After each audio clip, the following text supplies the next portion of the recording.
What's the meaning of boots?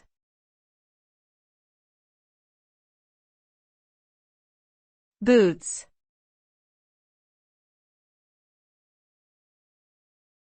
Boots.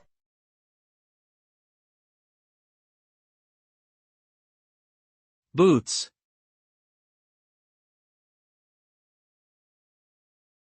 Boots.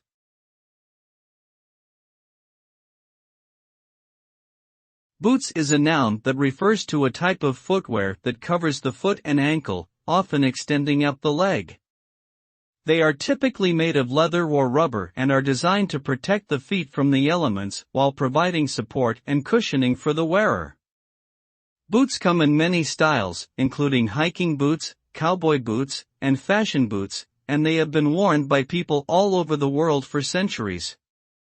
Overall, boots are a practical and versatile type of footwear that serve a variety of purposes and have become an essential wardrobe staple for many people.